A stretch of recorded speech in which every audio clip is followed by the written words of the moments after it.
Thank you, Timo, for that lovely introduction, and thank you everyone for coming. I'd also particularly like to thank CAPAS for hosting me and this fellowship this year. I was very fortunate that just before I came out to Germany, I learned that I had a large grant. I'd been given a large grant to work on this project, Feeling Safe at the End of the World. So for the next 4 years, I have got a big pile of money to go and hang out in archives, which is the thing that historians very much love to do, and to gather all my empirical evidence and to try and figure out what's going on that makes people feel safe in the early modern world.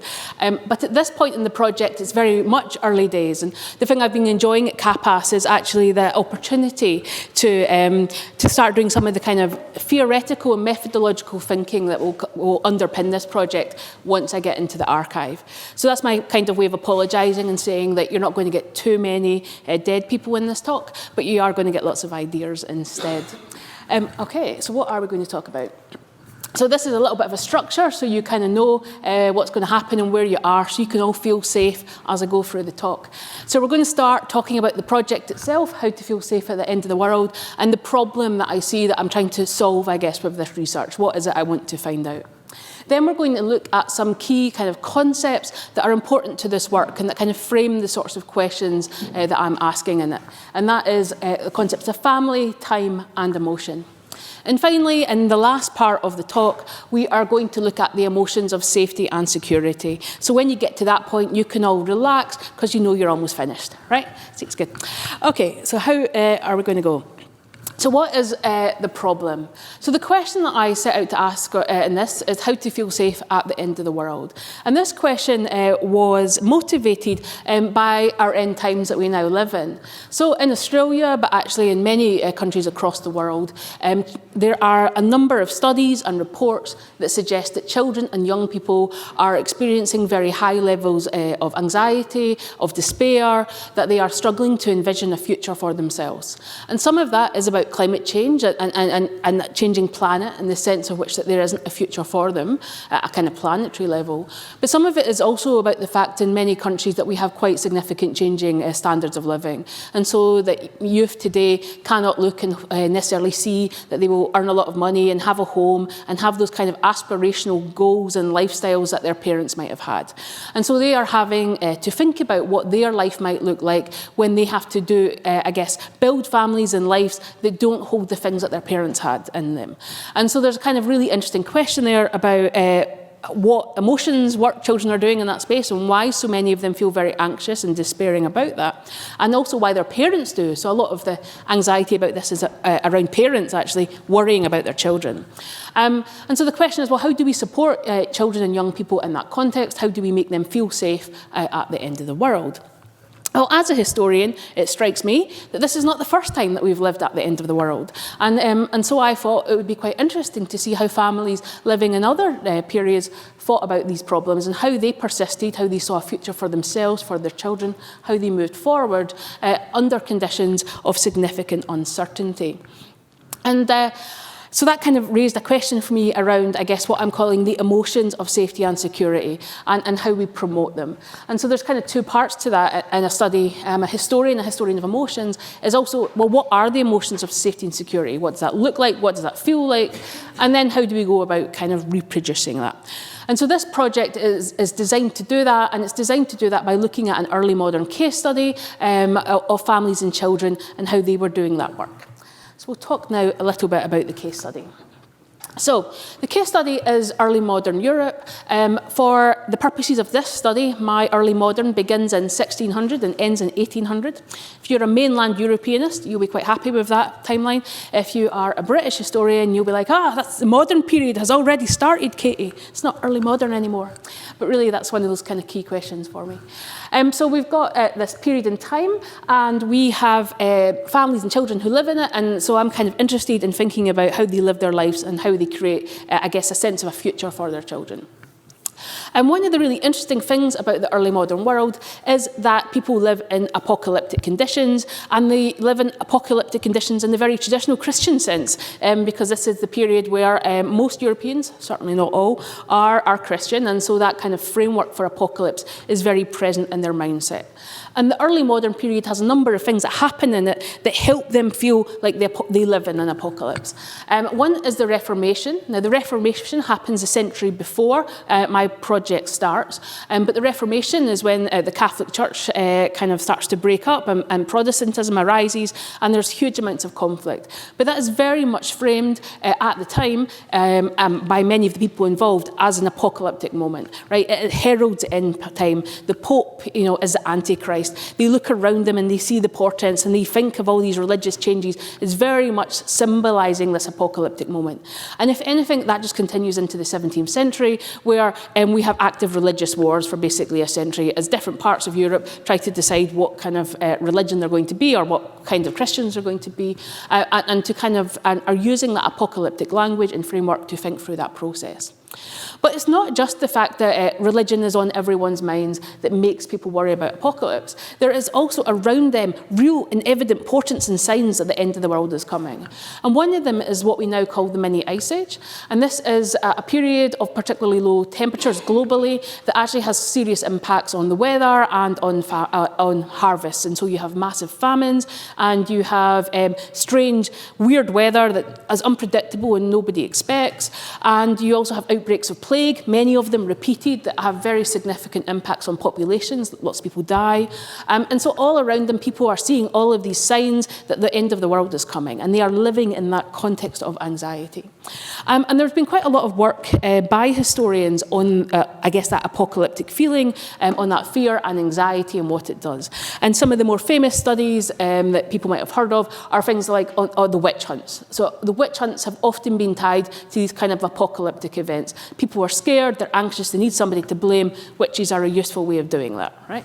And so we have lots of kind of studies by historians that think about fear, think about anxiety, think about how it's produced. But what we don't really have, I would argue, is the other side of that. And that's to say, well, yeah, okay, so we have these bad things are happening and we know people are frightened. But what do people do every day? They get up and they go to work and they have children and their children are educated and they do these everyday routine things. How are they managing to do that? How are they getting out of bed in the morning if they're scared all the time, right? So how do we think about that? And so one of the things I would like to suggest is that while there are definitely some apocalyptic people, we have prophets and we have millenarianists and we have people who are actively, promoting the end of the world and who are actually in some ways quite well studied. We also have ordinary people for whom I would say that we can think of apocalypse as sort of their anxious backdrop in the way that climate change might be ours, right? That you're aware of it, it's present, it helps you think through certain kinds of things. But in another sense, you just get on with your life and have to get on with it. So we've got kind of this apocalyptic context for this study. But the other thing that happens in the period, and especially as we move towards the end of the period, is the scientific revolution. And the scientific revolution is the idea that people can start to take control of that environment and world through empirical sciences. And if you study things and you measure them in the right ways, you can come up with solutions that change. So you can solve famine by increasing productivity through fertilizers. And there's studies that show you how to do that. And so people start to feel more control of their environment in this period because of scientific work. And so one of the interesting questions I have is, if we think of the apocalypse in the 17th century as being quite close and very present, does it get further away in the 18th century? And does anxiety reduce as these kind of different norms of thinking about how much control you have over your environment start to evolve and shift over that time? Or does that not work at all? I mean, these are the questions of the project. So that's the kind of context. I guess the proposition that I would like to put forward in this talk is, I guess we call it a hypothesis if we were scientists. It's what I'd like to suggest is happening and then go and find out if it is. I want to suggest that to feel safe, we need to be able to imagine a future. And the problem with living in an apocalypse, and especially if you are apocalyptic in the kind of Christian sense, is the end is present, right? So how do you move past the fact that there is an ending in sight and continue forward? And I suggest that the future and being able to imagine futures is one of the ways that people produce that safety, that sense of safety. I want to suggest that the family provides an important structure through which people are able to imagine that future. And that is primarily because of these children that we are seeing. And we're going to talk a little bit more about the child in a minute. And because of that, I'd like to suggest that the family refuses the existence of certain forms of apocalypse. And so the family, therefore, becomes this kind of site of safety and security and hope because children, in a sense, always act as a future that kind of resists the end that apocalypse offers. So that's what my argument is, and I guess what we hope to find out over the next 4 years. Okay, before we move on to thinking some hard ideas, or not so hard ones, I thought I'd give you some primary sources so you could kind of see the sorts of materials that we work with and we use when we make cases around this. And this paper doesn't have a lot of empirical evidence in it, but I know that people like to see some of the old stuff, so I thought I'd bring you that. So this is a letter from Anne Hatfield, who is a grandmother to Mary Ann Nicholson, who at the time that this letter is written is age 11. They're from Liverpool, so they're an English family. They are sort of, say, wealthy middle class kind of social group. And what we see in this letter is sort of, I would say, some kind of classic things you tend to see in children's letters. They're kind of a genre of letter writing. So, my dear Mary Ann, it gives me a great pleasure to receive a letter from you. I shall be glad for you, or my dear Bessie, to write frequently, as your dear father is employed in business. It will take the trouble from him. This letter is very well done. So she's kind of giving this advice. She enjoys the letters, but she's encouraging the child to write them and to do it as an act of love for her father, who's busy. Then she goes on to give what I say some very directed pedagogical advice. I hope you will pay proper attention to your father's instructions, or anyone that he thinks proper to instruct you. Always be humble and willing to learn. Pride is a hateful disposition in either old or young.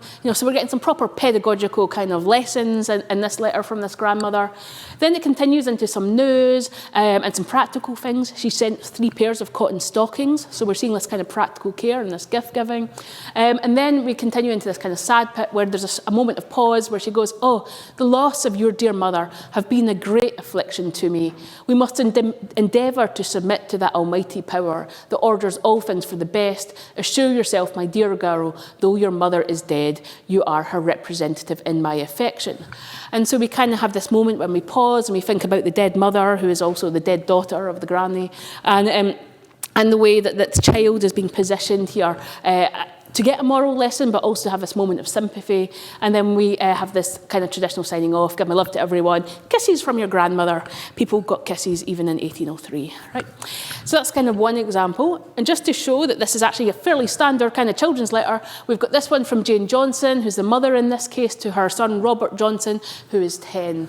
And we kind of have a similar structure. So she kind of addresses where he is, and he's travelling with his father, wishes him a good journey. So you've got some news. We've got a letter from Master Bruce, so this is kind of family news.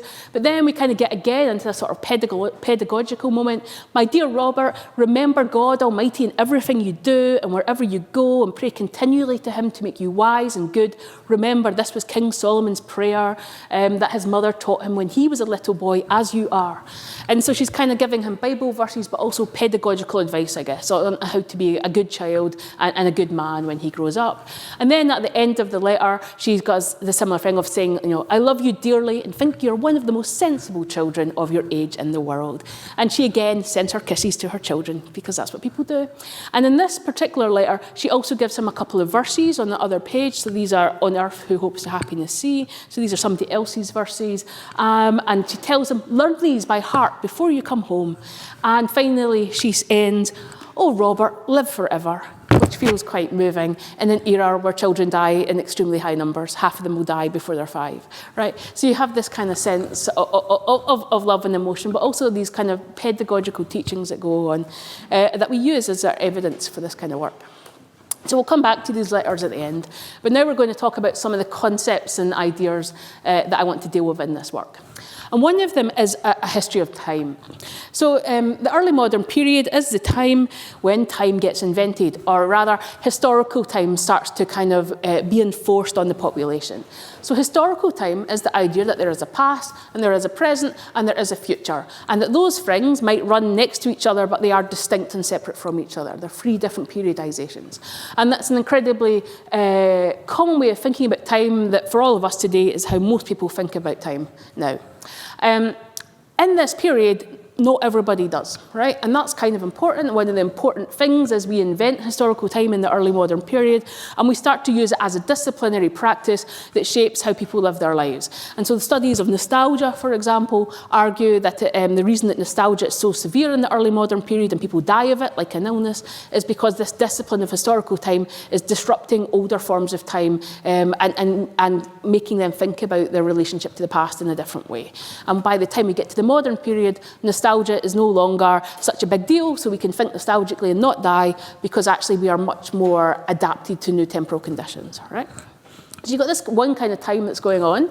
And I think one of the things I'd like to point out about past, present and futures in historical time is that time ends. And so the past has a kind of, is behind us.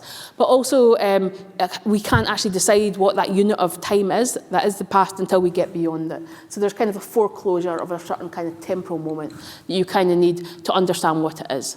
So an example of this would be the French Revolution. You don't know that you're in the French Revolution when you're in the French Revolution. You have to get beyond the French Revolution and look back to go, that was the French Revolution, right? So there's kind of a sense of which you have to be in the present to look back and decide what the past actually was, and to put certain kinds of temporal boundaries on the past and moments of temporal significance. The other kind of time that's important, unsurprisingly for this project, is apocalyptic time. And so here I'm kind of thinking about apocalyptic time as a sense of an ending. And I think what I want to think about it as a sort of as a pressing present. And so people who believe they are living in the end of the world feel like the end is around them. And so it shapes how they think about who they are, the way they live, about God and the divine, and things like providence. And so the end is always kind of a presence in their lives. And as they go about thinking about time. And then there's also actually literally apocalyptic time in the sense people are thinking and exploring these ideas, and there's a large literature being produced at this moment about what apocalypse is and what that means. We also have a different kind of time that sociologists identify, and which is often kind of seen as being important in the early modern cultures, I guess. And that is the concept of family time. And family time is seen as to be more seasonal and more related to issues of social reproduction. So the idea is if you have, say, clock time or the time of capitalist production that says you have to get to work at 9 and you have to finish at 5, you might know that in your household that actually your clock doesn't run on that schedule. Your clock runs around a baby who has to get up every 3 hours to feed, right? And there is a way that other kinds of time come in and order our lives and act as a discipline on our lives and compete with, say, the time of the workplace or other kinds of time that might be in operation. And so family time kind of has two sorts of kind of key features. The one that is usually discussed, I would say, in the sociological literature is about repetition and ritual. And so this is us thinking about time in terms of seasons, but in terms of the everyday. And it's the sense of which that actually, in some ways, you have to just get up and do the same things every day, and there is no end point to that. There's not even like work where you might retire one day. There's kind of this sense of which every day you have to get up and brush your teeth and have a shower and have some food, and that has to kind of repeat as a pattern over and over and over. And so these kind of everyday kind of rituals and I guess repetitions are the things that we study when we look at family time. The thing that I'd like to add to family time that I'm thinking about a lot in this project is also the concept of generation and lineage. So families might repeat and they might socially reproduce, but they do that over long periods of time and over generations. So you have a grandmother and a mother and a child, and then they have their children and they have their children. And people have a sense of themselves within that lineage. And that's very important to early modern people that they're in that lineage, and it's very important now that we are part of those lineages. And then within that, you've got the concept of generation that kind of marks a particular person or group of people that kind of live through the same temporal events, the same historical time, and kind of mark themselves as a generation within that lineage. And so you kind of got these competing ideas in a way, and one is the time that stretches out beyond and past in both directions, and the generations that kind of act as moments or bumps along that pathway. And so that's another kind of family time. And it's another one that I think has a lot more emphasis on continuity than maybe it does on separating past or present or future. And another interesting question that I don't have an answer to is about the concept of other kinds of temporalities that are available. Because one of the interesting things about the literature on early modern time is the idea, or the very kind of present sense, that temporalities are something that are being constructed at this moment. And so there is that sense of which, well, what else is out there? And if we go out and do some research in the archive, are there other temporalities that might be interesting to think about when we think about this project? All right, emotion. So emotion is the other big thing that I'm interested in, and the key thing, if you are an emotions scholar, is emotions are a practice. They are a thing we do. So often, traditionally, you think about emotions as those feelings in your body and as a biological thing. Sometimes they're considered to be universal. But for historians of emotion, we are interested in how emotions take social and cultural form, how they vary across different cultures, how some cultures have emotions other ones don't have in their languages, how emotions develop. Like nostalgia, for example, is a term, a neologism of the 17th century. Didn't exist before that. So there's kind of interesting studies of how new emotions emerge and how we create languages around them. But there's also, I guess, comparative emotions work, looking at love in different places and thinking about what love meant in the early modern versus love in the contemporary world versus love in Africa or something, another place. And so we think about it as something we do, and so therefore we think about it as something that requires tools. And those tools might be things like words, the labels that we put on those emotions. They might be gestures or facial expressions. Are we crying? Are we jumping with joy? Are we leaping? How does that show our emotion, demonstrate it? But it's also about symbols and rituals and activities. If I'm in love, do I give you a gift? Do I bring you a cup of tea in bed in the morning? It's the primary way that British people show love to each other. And that's even in the literature. I didn't just make that up. So people do these things, they do these actions that enable love to be produced, to demonstrate that love, but also allow historians to study love in other periods. So we can't see what you feel in your body, even now, but we can look and see how you demonstrated and practiced emotions, and we can study that, and we'll look for that in the record. So in this project, I'm interested in the emotions of safety and security. And I have been thinking in the last few weeks of this as two different kind of groups of emotions. And one group are those that we might think of, I guess, might come to mind when I ask you what emotions are involved in feeling safe. And they are things like hope that there is a future. They might be love, that kind of sense of care, that you have a community around you, that they are kind of looking after you. It might be joy, that you feel happy and uplifted, and if you are happy, then presumably you feel optimistic that there is a kind of, I guess, a pathway and a sense of safety. And one of the interesting kind of things, I guess, about those kinds of emotions are they are produced in everyday life, and we can think about how do you go about making them through those kind of emotional tools. But the other thing that we've been thinking about in our CAPAS group, and so this has kind of been inspired by that, is all these other emotions which are actually about just persisting and surviving, right? And so there are things like disappointment and alienation and survival, which all sound quite depressing and maybe not very optimistic. But nonetheless, by experiencing those feelings, often you continue to get up and get on with your day, right? That there is a sense of which that resilience sometimes isn't about having to feel happy to get out of bed, it's just getting out of bed. And so it's kind of thinking about what are those kind of maybe low-key emotions, but mark the fact that you continue to persist every day despite the odds, despite the fact you might not feel very much like it. And in some ways that actually might be as much an important part of these kind of stories as when you actually feel more contented or happy, right? And so there's kind of an interesting thing about how we, I guess, create safety and security and how we identify them. Okay, so the other kind of key concept is that of family, and in this particular study, family and temporality. So I'm kind of looking at a whole range of different families from different social groups. My last project was on peasants using criminal records, and I kind of want to include peasants in this process. But I also, as the letter suggests, the letters provide us some really interesting things for the social elite, and so I'm kind of wanting to kind of look at a lot of different families from different social groups. But in some ways, the form that the family takes, which in the early modern period can be quite diverse. People die all the time. You have lots of remarriages and stepchildren and all these kind of complex relationships. Lots of orphans who live in other households.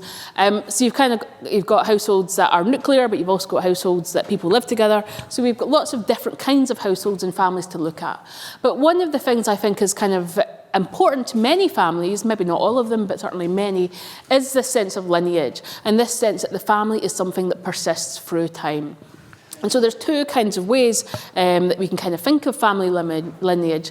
And one is to think of that past, present and future, a kind of that historical model, in which I think a lot of us, because we're so used to that temporality, do think about our own families in that way. But there's also a way of thinking about lineage as a process of continuity. And DNA itself might be an interesting example of that, because DNA is something that you inherit from your parents, and it means that in some ways your ancestors do continue to survive across generations, even if it takes a new form in every kind of human along the way, right? So there's these kind of long sort of processes of continuity. But they're not the only way, DNA is not the only kind of continuity you get, because we pass on our traditions, our ideas, our languages, our values, our emotions, our beliefs, all those things are transmitted over time. And so it allows for certain kinds of social reproduction and continuity that perhaps disrupt or complicate how we think about the division between past, present and future. And one of the things I do think is quite important, especially when we think about apocalypse, is that because of that, lineage actually refuses certain kinds of foreclosure. So if I want to tell a history of a family, like if I want to tell the history of the French Revolution, we have to get past the French Revolution, right? And be able to look back on it to kind of mark that history, right? But if I want to tell a history of a family and that family is ongoing, where do we put the temporal marker? And where do we stop and say that's the past and that's the future and that's the present? So generations maybe are useful kind of generating certain kinds of foreclosure. But actually, in some ways, family doesn't always allow for that. And families are quite, many families actively try to refuse foreclosure in the ways that they imagine those relationships. They're trying to encourage their children to remember them and to take on practices that keep them alive, even after they personally are not alive. So thinking about that family and temporality, and because of that, I've been thinking about the concept of intergenerational emotion. Now, intergenerational emotion, when it's used in sociology, tends to be talking about short generations. So people are studying a parent and their children and how they interact. Or perhaps some of the classic studies are actually on Nazism and about how the younger generation deals with grandparents who are involved in that and how did they talk about and share that knowledge. So we can kind of study intergenerational emotion as this active kind of thing between people who know each other. But really, I think the thing I'm more interested in are the kind of emotions that we have for our distant ancestors and also for our descendants that don't exist yet, right? How do we think about and create emotions that in some ways are for people that we have never met and we don't have those same kind of bonds that are created by our daily practices, but are in fact things that are taught to us. And so we're taught to honour and respect and value each other and our ancestors and to kind of hold them in a particular kind of honouring, I guess. And also we think that about our children. And so today we might worry about the planet, not for ourselves, but for imaginary children that might be 2 or 3 generations into the future. And we can think of those children as sort of being ghosts in our current present that are kind of shaping and making us think about, I guess, the future in different ways, right? And so I want to kind of I'm interested in about what emotions are involved in that process of keeping our ancestors' insight and present within families. I'm also interested in emotions of kinship that we might see in the intergenerational emotion, but which are those of ritual and repetition. So when we discussed family time, we talked about the everyday and the things that people do in the everyday, those kind of patterns of behaviour. And I think, and I would argue, that they create certain kinds of emotion in family life. And so I'm interested in, I guess, if I'm interested in long emotions over time, I'm also interested in the daily emotions and how, in some ways, those long emotions over time are enabled through daily practice. And for all of this, as I suggested above, I'm interested in emotions then that refuse an end point in some ways, that keep time open and insist that our relationships aren't just ended because somebody is dead or situated in a different time from us. So the big question, I guess, is, how does this happen? How are these emotions generated? What kind of work gets done here? And so in the last section of this talk, that's kind of what I want to talk about, is how do we look for that in the historical record, but how are families producing that? And I'm going to kind of talk through some of these ideas, but also use those letters that we kind of talked at the start. Okay, so we have 3 different ways that I suggest that we're creating intergenerational emotions / emotions of safety and security. So what I'd like to say here is I don't think that the emotions of safety and security and intergenerational emotions are identical things. I think I should say that. I'm tending to think about the emotions of safety and security as the things that we do in daily life and that we produce and we can kind of study in a social context. And I think of intergenerational emotions as the things that are the long feelings that we have over time.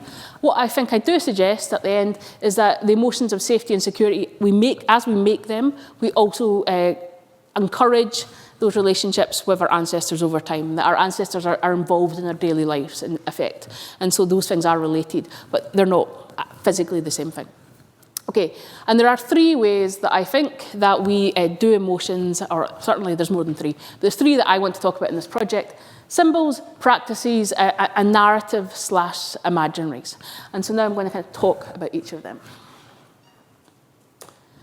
Symbols. Okay, so Sarah Ahmed, who is the political theorist, argues that emotions or symbols become sticky with emotion, and then that's how they do emotion work in the world.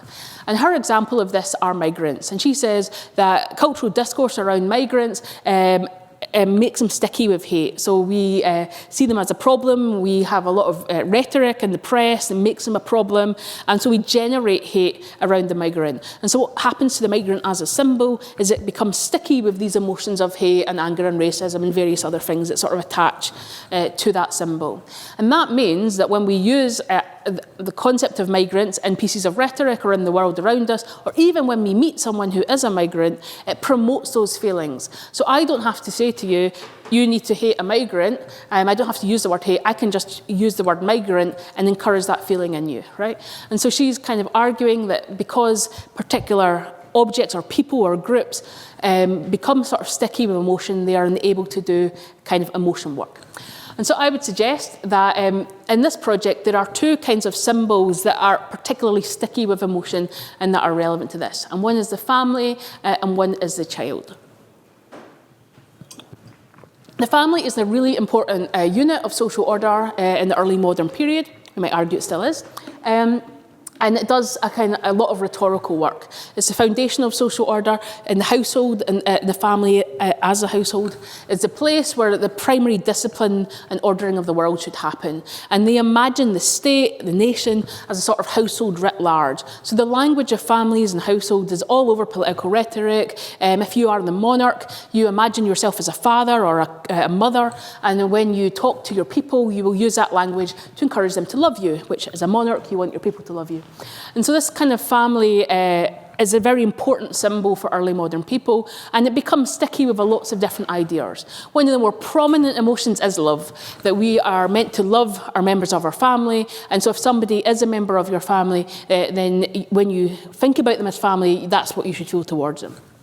And the monarch is a great example of that. The reason monarchs call themselves fathers and generate that idea is because by doing that, you are encouraged to think of yourself as a child to them and to do that love, but also obedience, right? That's important for monarchs. That's why they're fathers and not your brother, right? So there's kind of these kind of words that, I guess, or concepts that do kind of emotion work at encouraging certain kinds of behaviour. So just by putting yourself in a family, you're already kind of being guided to certain kinds of emotions. There's also the child, and I think the child is one that has been less studied for the early modern period. A sort of traditional history of childhood has tended to say that children are important from the 19th century onwards, when we kind of treat them as these kind of special innocent creatures who need protection. But children are remarkably important in the early modern world, as many of these kind of wonderful paintings suggest. You know, they are very visible in art and very present. And I would say that they have a huge amount of symbolic purchase. And one of the things that they do most work for, I think, is that they represent the future, and they represent the hope and ambitions and concepts of dynasty and all of those things that you want for yourself and for the I guess for your lineage is invested in that child, and so they carry the whole weight of that as a symbol. And children are also things that you should love and care for and protect, and you shouldn't just care for your own, but you should care for other people's. And so children kind of carry all this affective resonance, and so you can deploy children within writing to encourage various kinds of imaginaries and effects. So I want to suggest that children and families as symbols enable certain kinds of emotion work. And the example that I kind of gave for this in this letter, I think, is this end point from this mother to her son Robert, where she first of all gives him a Bible verse, or maybe it's a poem, but anyway, it's a very traditional, hope is in heaven, you have to have a nice spiritual life because that's where you're going to survive. But this kind of last line, oh Robert, live forever, where we can kind of think of it as a mother, kind of almost her desperate cry and her hope for her child to kind of survive her in a time of really high child mortality. But you could think of it as a Christian way, and if we read it against the verse, as surviving in heaven through his spiritual life. But we can also actually think of it as a sort of a dynastic claim for the family, that Robert will live forever, and so generate her and her family into the future. And so these children are being encouraged to think of themselves in that kind of future forward way as things that should go on and continue to generate a future, whether in the afterlife or actually just by living on earth into adulthood. Emotional practices. So these are the things we do, and this is where I look at repetition and ritual. So here are kind of some examples, I guess, of emotional practices that we might see within families kind of routinely. One is inheritances. So if you give somebody an object from a descendant, a grandmother, gives you her necklace, for example, then that is an inheritance, and it comes maybe with a story, but even if it doesn't, you use it, you cherish it, you keep it. It kind of promotes a sort of relationship with an ancestor through a sort of a giving and a giving within the family and a sort of routine practice. And certain kinds of inheritances are much more repetitive and ritualistic than, say, the giving of jewellery. So, for example, if you are taught to cook or to use tools in your family trade, or if you are given things like clothing that you might wear, there are sorts of inheritances that you get that are actually things that you will use in daily life and which kind of encourage you to walk in the steps of your ancestors in sometimes quite a literal way, right? And so you kind of, I guess, are shaped into this emotional community through those inheritances. Another way is through caring practices, and so if we're raising children, that might be keeping them clean or feeding them or educating them, but generally, enabling care and that kind of everyday social reproduction that happens within the family. And that's a kind of emotional practice because it teaches children what love and care looks like, what affection looks like, and conversely, it might treat them what it doesn't look like, what neglect looks like, what cruelty looks like. So it kind of inculcates them in what a loving family might be or isn't. Another thing that emotional practices might involve are the teaching children to be part of emotional communities. Now, emotional communities are people who share the same sort of logic of the world around emotion. So pride is a hateful disposition is a good example. So if pride is bad, you're teaching your child that pride is bad, you're teaching your child that pride exists and that it's something they might experience, but also to treat it in a negative way. So emotional communities are people who share the agreement around that pride being bad, right? And if you were not part of that emotional community, you might say, no, pride is really good, it's helpful, it's useful, it does all these things. But they're getting kind of emotional education that trains them to feel the same things as their ancestors felt. And then if you are taught then to love your ancestors, that being part of an emotional community enables and supports that feeling of, over time, that intergenerational emotion. So I think we could kind of think of emotional practices as kind of helping us understand the emotions of family time, which we kind of talked about at the start. And we can kind of see this stuff going on in a letter here to Betsy. So she's being encouraged to write a letter. I'll be glad for you, or my dear Bessie, to write frequently as your dear father is employed in business. It will take the trouble from him. I shall be always glad to hear from you. This letter is well done. So she's kind of This is a practice of care and education. She's teaching this child that letter writing is important to families and to connections and to how you create relationships across generation, but also, especially perhaps as a woman, the ways that women are instructed to do certain kinds of letter writing for fathers and for brothers and for husbands in the future, to take on that responsibility for sociability that they might not otherwise take. We can see the pride as an example of that kind of, of that very directive lesson there around what a particular emotion is. But we've also got, I've sent 3 pairs of cotton stockings and 1 of worsted. And this is an act of practical care. She's been shown that this is what adults do. They make stockings for their grandchildren and they send them as a gift. This is what practical care looks like. So these letters, I think, are very pedagogical in shaping people as part of emotional communities, and teaching them what their relationships and their emotional life should look like. And so you kind of got a lot of lessons and inheritance things going on in these letters. Narratives. So the final thing that I think is interesting to think about here is about storytelling and the stories of, I guess, family and lineage. So maybe I'll come to the quote first and we can start there. So, your dear mother desired me to get her some grey thread spun. You remember I have a girdle wheel and I have spun this on it. Part is bleached a little. The loss of your dear mother hath been a great affliction to me. We must endeavour to submit to that almighty power that orders all things to the best. Assure yourself, my dear girl, though your mother is dead, you are her representative in my affection. And so there's really interesting kind of work going on here. One, we're getting a story about a mother who ordered some grey thread for her grandmother to do some kind of bleaching and some work to make it ready to be used. And so this is a story about a mother, a dead mother, to a child, right? This is a transmission of a family inheritance of knowledge about a family practice. But we also then have to recognise it's a dead mother, and then this child is actively encouraged to think of herself as the descendant. You are the representative in my affection. She's placed in the place of her mother for her grandmother. And she's kind of being taught to understand herself as that kind of next step in the generation. So what I'm kind of suggesting, that they've got these narratives about family and lineage. So we tell everyday stories about practices in the household that help children imagine their ancestors and what they did and what their lives look like, and maybe encourage them to do that themselves.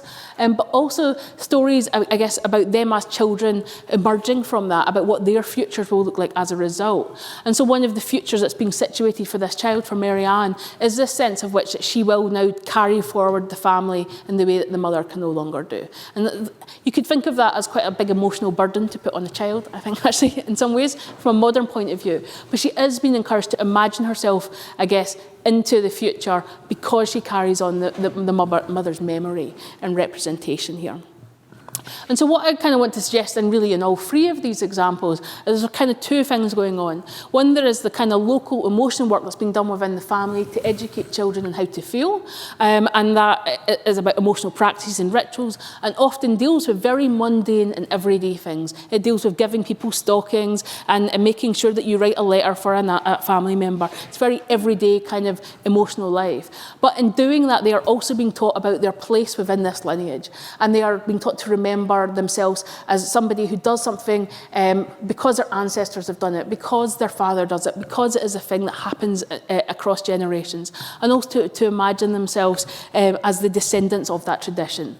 And so you kind of can see this as a sort of an acting of a lineage, an education in lineage, even as an everyday kind of practice of emotional life. Okay, so some conclusions. So if we are looking at a group of people who are living in an apocalypse or think they're living in an apocalypse, and for whom ideas of apocalypse are very present in their social and religious world, I want to suggest that for them, apocalypse offers a sort of end point, and that is why it causes anxiety and fear, and it kind of presses on them in various ways. But the family becomes then a site which actually resists that in various ways, because it actually refuses the possibility of that ending, and it refuses it through those work of ritual and repetition and reproduction that's happening in family life, and through encouraging them to think of themselves in these long lineages that act across generations and which offer alternative kinds of stories to the sort of end points that they see in the world around them. And because of that, I would suggest it is through that kind of imagining and that kind of care work that happens in the family that children are enabled to feel safe and secure. And that's how we develop, I guess, those kind of emotions of safety and security at an everyday kind of a level. And I also want to also point to the future possibility here, because I suggested at the beginning it was by enabling people to imagine a future that people came to feel safe. And I think that is what children are being offered when they are taught to do things that they have done for generations, is they are also taught that they will continue to do it going forward. And so this future is imagined for them and helped to be laid out. So I think that's kind of a good, kind of interesting story. The question is, I think that the big question that comes out of this then is what happens when it fails, and what happens when all those things that you do to encourage people to think intergenerationally and to think in terms of lineage start to not work anymore, and people or refuse or resist that. And really that's the part which I have to go and find out about, because I haven't done the work for that. All right, so thank you very much, and I'd happy to have any questions.